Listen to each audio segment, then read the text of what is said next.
How much pain would you endure to belong? Would you allow someone to whip your bare flesh?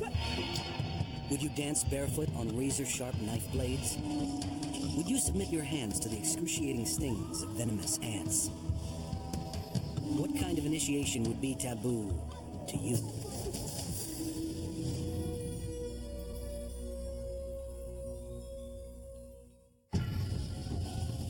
Throughout the world, groups require new members to pass tests, rituals designed to prove they are worthy. Initiations are what we call rites of passage. They mark a fundamental transition in the life cycle.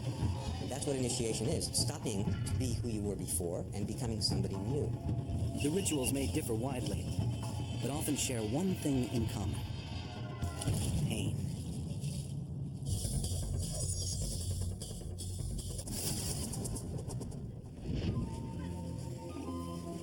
West Africa's Fulani tribespeople, known for their nomadic ways and for some of the world's more painful rites of passage. Young Fulani, ready to make the transition to adulthood, must endure harrowing initiations. Girls will undergo painful facial tattoos to prove their bravery and brand them forever as Fulani.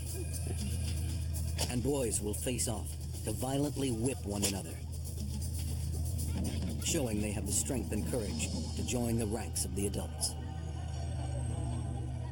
Initiation rituals are ways of making sure that the people who are to be admitted into the group are going to be reliable members. Carolyn Marvin is a professor of anthropology at the University of Pennsylvania. They will be able to endure pain, they will be able to endure humiliation, and they will not desert the group in that situation. In a remote region of northern Benin, West Africa, 13-year-old Bapate prepares for his initiation with the help of his older brother, Jautawa. Tomorrow, he'll face the fearsome test that will define him as a man. Clans will gather from 50 miles around to see if he is braver than his opponent. If I lose, I will be shamed, because everyone from all of the different clans will be watching. It will be a big shame to lose in front of them. Jautawa has been through this painful ritual himself and knows the importance of what is to come. If my young brother is not brave during the beating, I will be disappointed. This would bring us a lot of shame. Their pride may rest on finding just the right weapon for Bapate.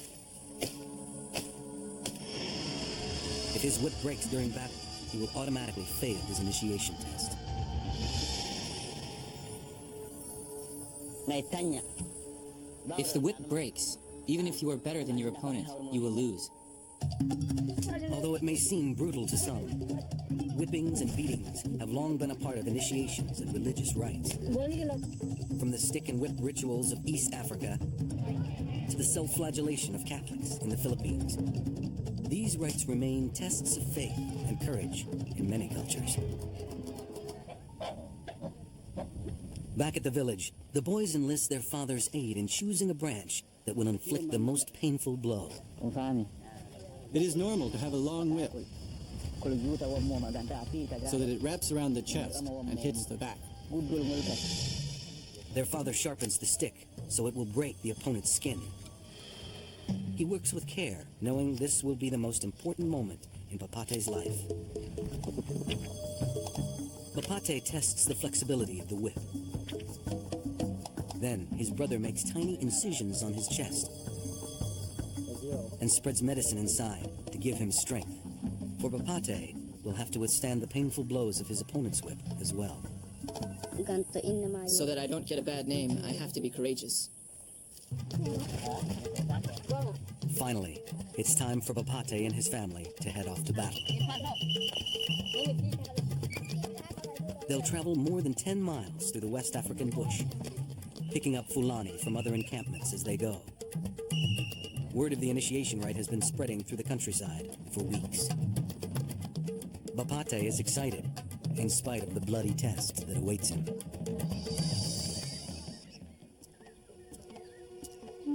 Meanwhile, a young Fulani woman is undergoing her own rite of passage into adulthood. 13-year-old Maude is ready to leave her childhood behind. Today, she will receive a full set of traditional facial tattoos and become a woman.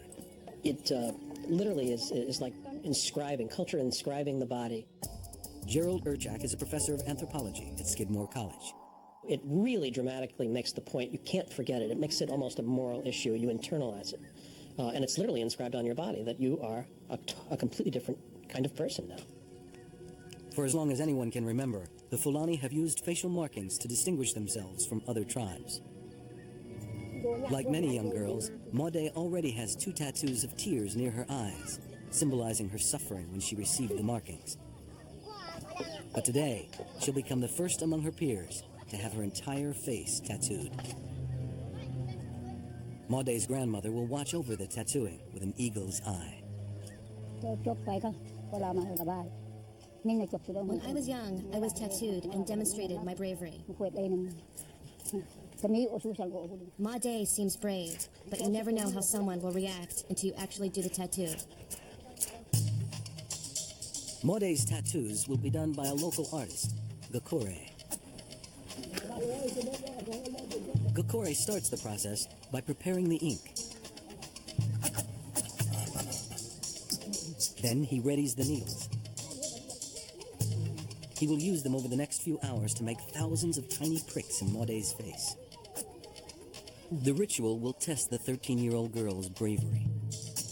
If she cries or shows pain, then she will be shamed, and the tattooing may be delayed until she is older. Coming up, can Bapate endure the pain of a violent whipping? And later, can a young woman save her life by dancing on razor-sharp blades? And would you be able to stand the excruciating stings of the giant bullet ant? Come, Maude. The tattoo artist is finally ready to begin.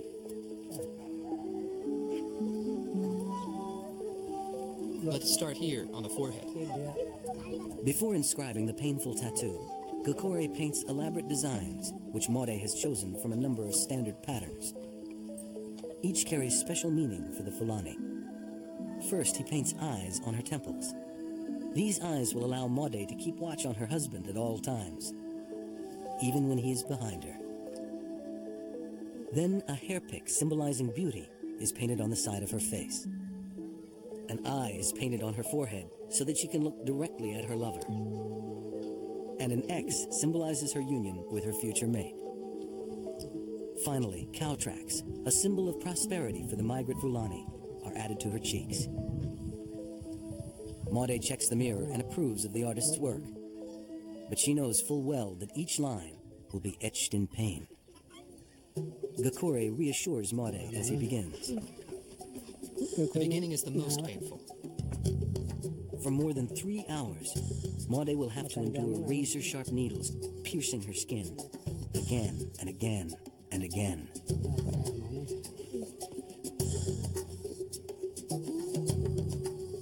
Blood begins to mix with the ink, but the artist continues.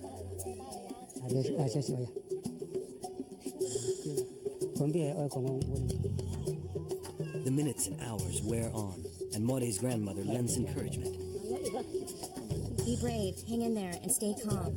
Soon, he'll be finished.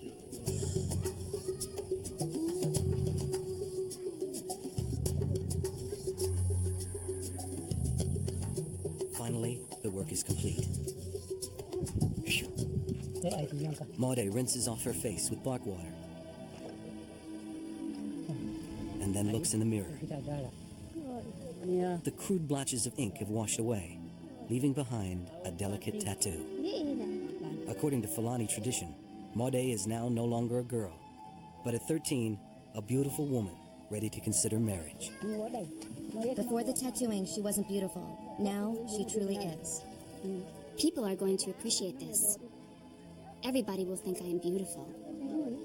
I am very happy and very proud. Maude has finished her initiation rite. The 13-year-old Bapate is about to face his own test. After walking for more than 10 miles across the dry West African savanna, Bapate and his family have finally reached the site where the whipping initiation will take place. Other clans have come as far as 30 miles on foot. As the ceremonial music and drumming begin, people continue to pour in from across the countryside. Initiation needs to be public because the point is to announce to the society at large the transformation. The whole point is a kind of status transformation, and the public announcement of it, the public marking of it, is essential. It's not just an internal, interior transformation. It's a social transformation. Everybody needs to see it. The whipping ceremony starts with a dance, meant to inspire Bapate and the other initiates to battle fiercely. Suddenly, two boys break into an uncontrolled fight.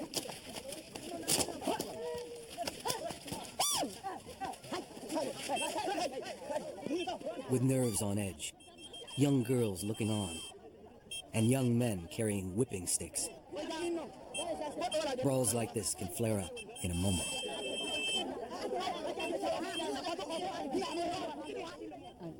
Once order has been restored, Bapate learns that his opponent will be a boy named Mati from a neighboring clan. He's bigger than Bapate, but Bapate isn't worried. I'm not afraid. I feel calm. I've seen my opponent, and he doesn't scare me. His opponent, Mati, runs through the village to get his adrenaline pumping.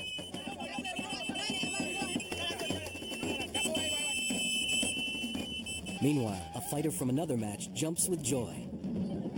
His opponent, overcome with fear, fled at the last moment on his bicycle, leaving him victorious.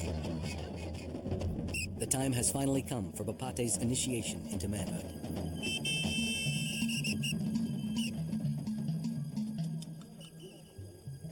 The boys will take turns beating each other. First, Bapate will whip Mati 3 times, and then he will have to endure the same.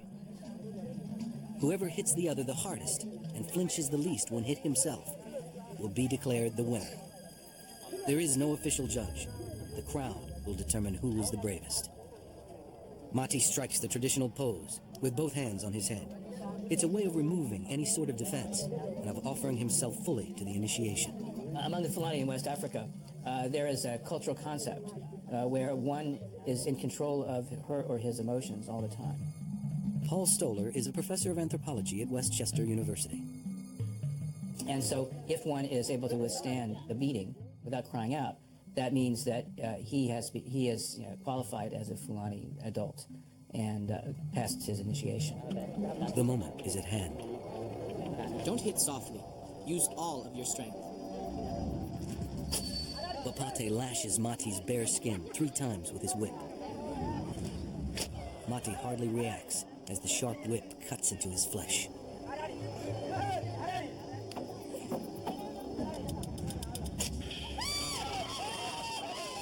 It is an impressive performance. Monty's clan celebrates his bravery by showering him with white talc powder and placing coins on his forehead as a congratulatory gesture.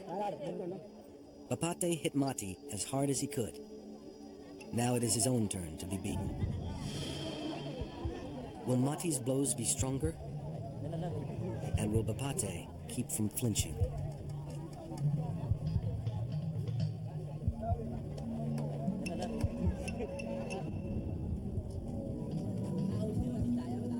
Bapate's moment has finally come.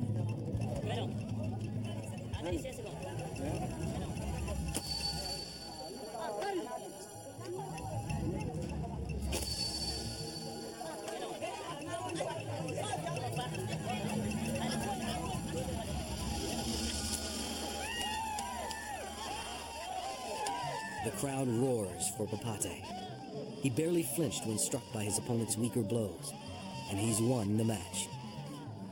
As a final show of strength, Bapate leaves his hands on top of his head to show Mati and the world that he is tough enough to endure even more punishment.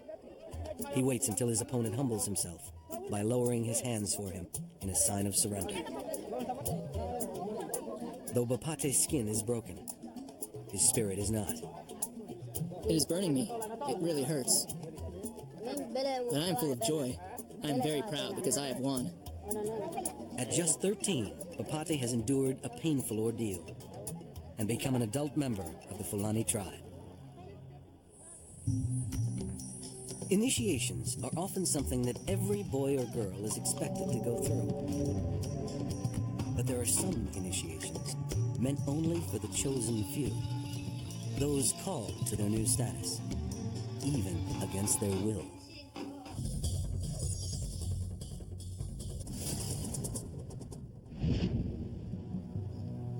In South Korea, 24-year-old Jeon is gravely ill, wasting away to just skin and bones. Tormented by hallucinations, voices, and intolerable pain, she is plagued by a mystic illness that no Western medicine can cure. They couldn't find out what was wrong with me. I kept getting sicker. When I look into the mirror, I can see myself dying. It is believed that there's only one cure for her: to become a Korean shaman. But to do so involves an initiation called the Narim Kut,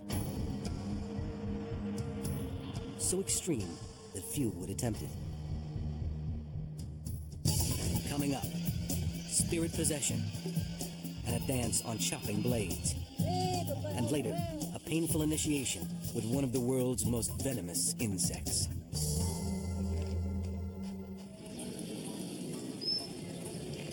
In South Korea, a land where Buddhism and Christianity reign, many still turn to the old folk beliefs of shamanism. It has been in our lives for so long that even if you don't really believe it, you think maybe. Shamanism is a belief that the world is inhabited by spirits, and that these spirits have the power to influence the fortunes of the living. They communicate by possessing shamans, intermediaries between the living and the dead. Unlike most shamans elsewhere, Korean shamans are usually women. While some are born to their role as shamans, others, like Jeon, receive their calling through a mystic illness called Shinbyeon. In Korean, Shin means spirit, Byung means illness. Alan Heyman is an expert in Korean shaman rituals.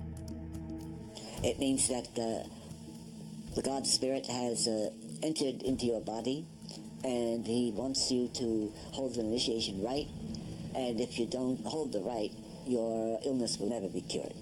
It means you must become a shaman. For Jeon, becoming a shaman is a matter of life and death. She may look healthy, but Jeon has been tormented by spirits since childhood. Sometimes I'd hear things. Sometimes I'd see things. Sometimes I'd be in so much pain that it left me almost completely paralyzed. There didn't seem to be a cure for her ailments. Weak with sickness and despair, Jeon attempted suicide 6 times. I was so depressed. I had no choice. I felt death was my only option. Cultures differ in their views of such illnesses. Hearing voices, having visions, suffering mysterious pains, and suicidal depression. Is this spiritual illness or psychological disorder? By any name, there was no denying Jeon's suffering.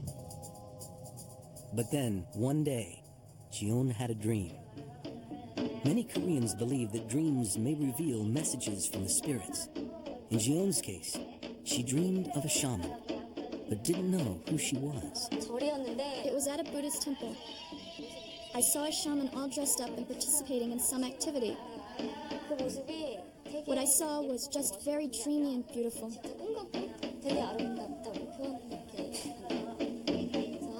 I felt I needed to find her. The shaman in Jeon's dream turned out to be real.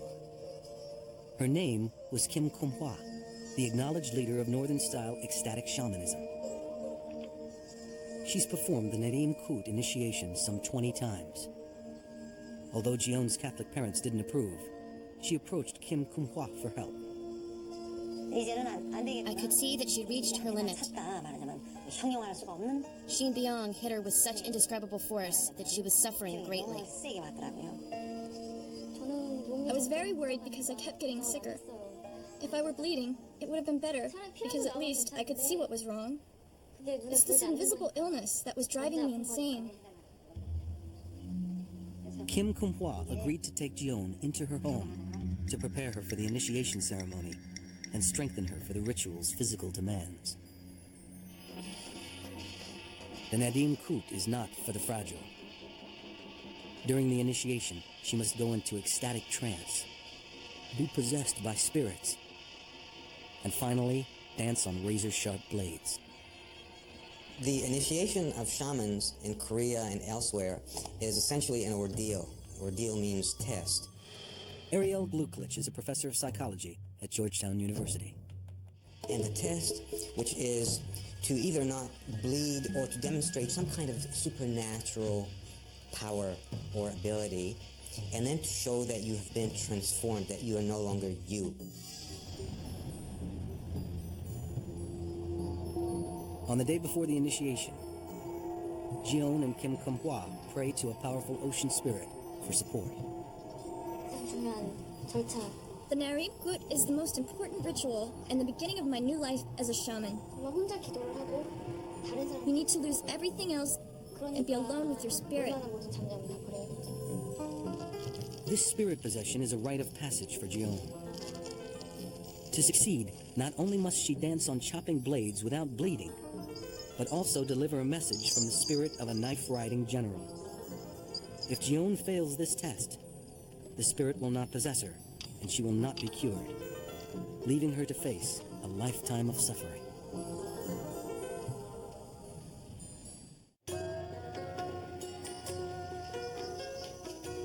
It's morning on the day chosen for Jeon's Nadim Kut initiation, the day she hopes will save her life.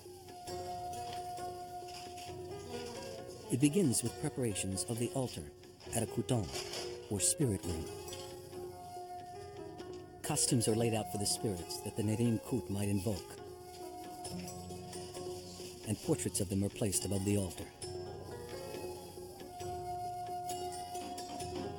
Now Jeon has reached the moment which she believes will end her suffering.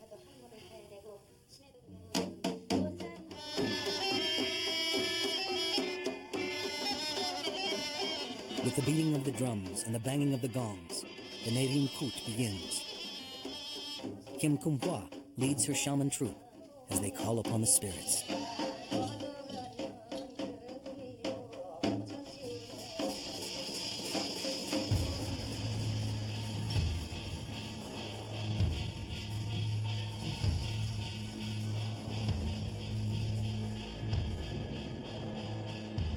Dancing begins, becoming more fervent as the pace of the music quickens.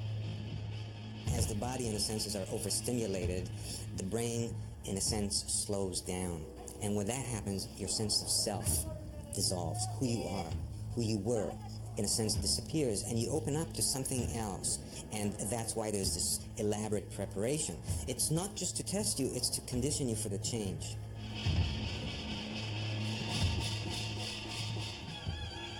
Then suddenly, the music stops. Kim Kumhwa is possessed and begins to cry. It's because the spirits are sad. The spirit chose the person to be his medium, but foresees the hardship that lies ahead and is sad for the person. Jeon puts on her first costume and prepares to summon a god. It's her first test.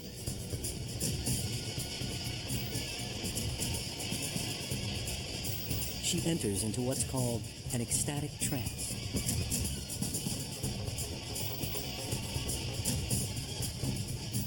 These shamans believe that in this trance, her mind becomes possessed and she speaks in the spirits' voices. One of the roles of the shaman is to act as a medium. That is, during this ritual, she'll put on the clothes, the costume of the god, and she will speak.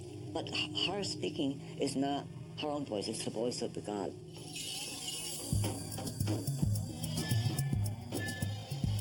Jeon and the other shamans dance for hours, changing costumes after every spirit possession. The spirits are called upon to support her in her new life as a shaman. Meanwhile, Preparations are beginning for Gion's final test, the dance on double-edged blades.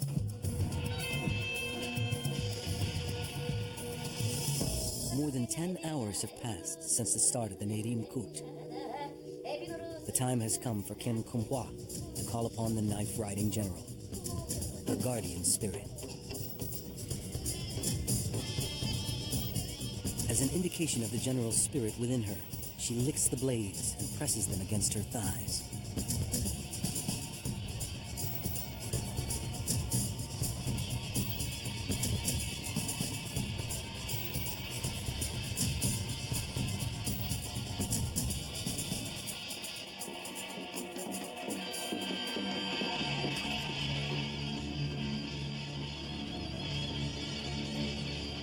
She climbs up onto the double-edged chakchu knives and dances.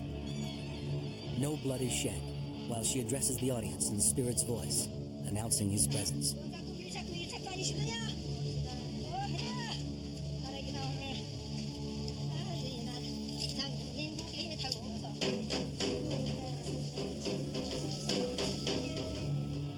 Finally, it is Gion's turn. This is the ultimate test. If the blades cut her and she bleeds, she will fail. The shamans will believe the spirit has refused to possess her, and her illness will not be cured. Gion steps onto the knives. Kim Kumhwa cheers her on, and she begins to dance. Fortunately, her feet do not bleed. Possessed, she whispers the spirit's blessing in the form of a prayer. Gion's passed the final test. The spirits have accepted her as a shaman, and she believes her illness is cured. I feel like I have the whole world in my hands. It feels as though I've been agonizing in my search for an answer all my life, and I have just found the answer. I'm extremely happy. But this is only the beginning for Gion. She will have to undergo years of training under the guidance of Kim Kumhwa. Only time will tell if she has really been cured. Hopefully, she will find greater peace and happiness, fulfilling her destiny as a shaman. Most initiates need only face their ordeal once. But what if you had to submit to the pain of an initiation over and over? And what if each time you had to face an attack by a swarm of stinging jungle predators?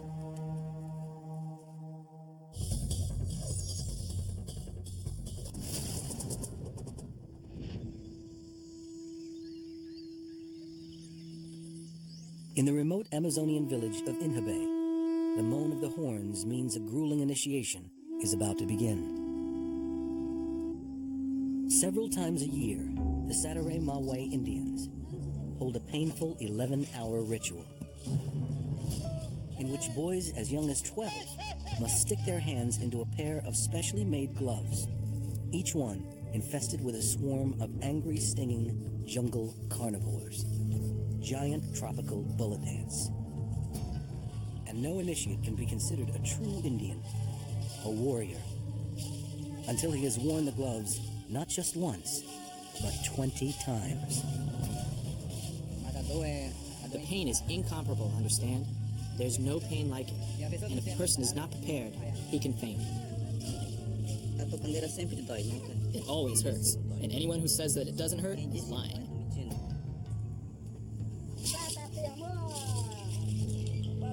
Have you ever had your hands on fire? It's the same thing. If you put one hand in the gloves and one hand in the fire, you couldn't tell the difference. Coming up, initiates attempt to endure dozens of stings from swarms of angry bullet ants. For most of us, it's the stuff of nightmares. The prospect of a swarm of insects crawling over us, threatening to devour us or sting us to death. And perhaps nowhere are the bugs more frightening or more ubiquitous than in the Amazon. Here, tiny fire ants can reduce a creature thousands of times their size to a skeleton overnight. But it's the inch-long bullet ant that many fear most. Its venomous sting is more painful than that of any other insect. Some compare it to getting shot with a bullet. Pain in many cultures is said to be revealing of truth. It produces the truth about who you really are. So only through inflicting pain can we discover whether you're being changed, whether you are truly being initiated. Hardly anyone would undergo such a painful ordeal if they didn't really want to belong to the tribe. That's the case for 22-year-old Ted Beltrao. This afternoon, Ted will wear the ant gloves for the first time, with 19 more to come. The first time will be the hardest, because you don't know anything. People say that I don't have the courage to do it. I have, and I will do it. Like a growing number of Amazon Indians, Ted's family left village life for the region's largest city, Manaus, years ago. But since Ted lost both parents, he's been trying to reconnect with his rural roots. For the past year, he's been visiting the village of Inhubay. And recently, he asked the chief if he could undergo the initiation. Once, every boy in the Satare Moe tribe had to pass this toxic test before he could be deemed a hunter, a warrior, or even man enough to take a wife. Today, many here might avoid the ritual if they thought they could. But few can escape the pressure to participate. You have to do it and finish it. Otherwise, the whole time you're always criticized and told, do it, so you'll be a man. The men face the prospect of getting stung even before the ritual starts, when they head off to capture the ants. Despite the punishment he's about to receive from them, Ted joins the hunt. The men can't use their hands without risking a stab from the predator's abdominal spear, an assault 30 times worse than a bee sting.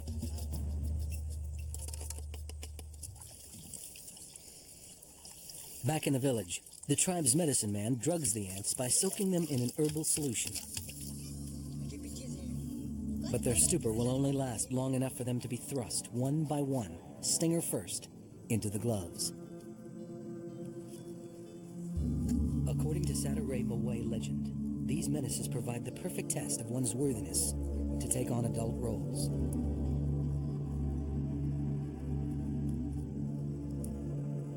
When a young man shows he can withstand the stings of 100 bullet ants, he has proven he is strong enough to be a warrior and to support a wife. You only give value to something when you have to work and sweat for it.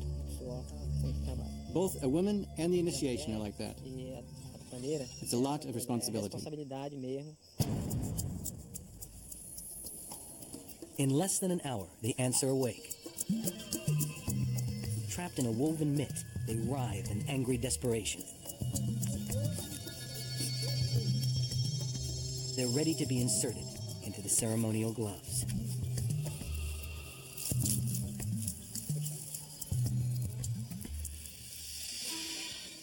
Quickly, the initiates receive a blessing from the medicine man. It's time for the ravaging to begin.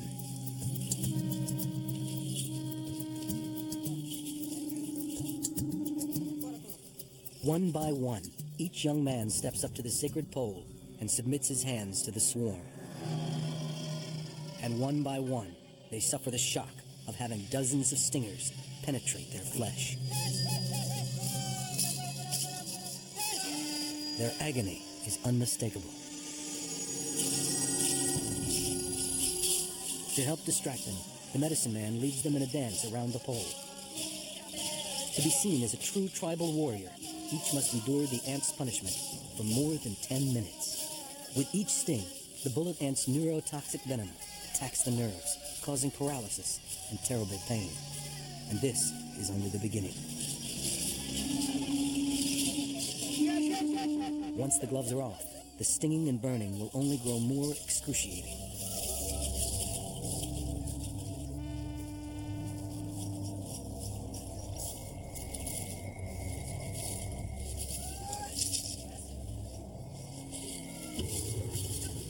Now, after watching the others suffer, Ted's moment of truth has arrived. As a visitor, he carries the added burden of having to show a brave face, no matter what. Unbowed, he keeps dancing, while all around him, others succumb to the poison. Slowly, the neurotoxic venom is turning their hands into swollen, simmering, paralyzed stumps.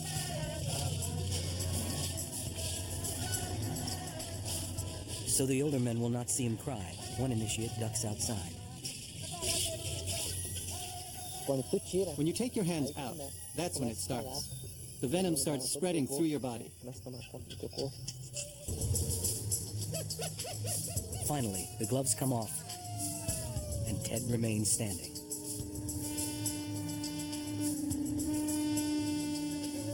To the members of the tribe, it's an impressive performance. But it's not long before he, too, cannot hide his torment. My body feels like a motor that's heating up. If you throw water here, a lot of smoke will come out.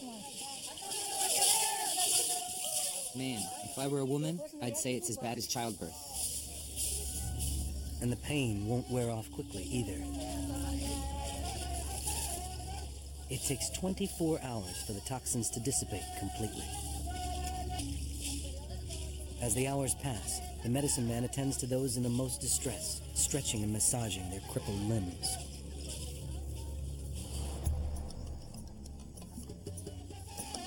With sleep out of the question, the men continue dancing long into the night. The tribe's young women stay by their sides, offering whatever comfort they can. When the girls are virgins and they hold your hands, it lessens the pain. The majority of us really can't grab anything because our hands are swollen. So they have to give us water, food, everything.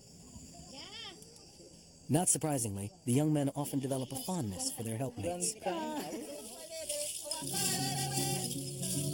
Traditionally, the ant glove initiation was not just a rite of passage for young men, it was also a matchmaking ceremony.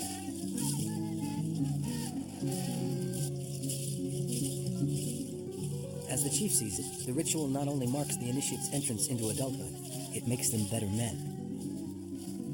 You have to go through this to give value to your body, your sense of yourself. If you live your life without suffering anything, or without any kind of effort, it won't be worth anything to you. Despite his long hours of agony, Ted has promised the chief he will wear the gloves 19 more times. The second one, people say, is going to hurt more. But you already know the hurt, even if it will be worse. So now for the second and the third, let's go. I'm willing to do it all. Although initiations involving pain may seem strange or foreign, the reasons for them are not. They show how much we value belonging, whether to a tribe, a sacred status, or the realm of adulthood. And that's a need that marks us all as human.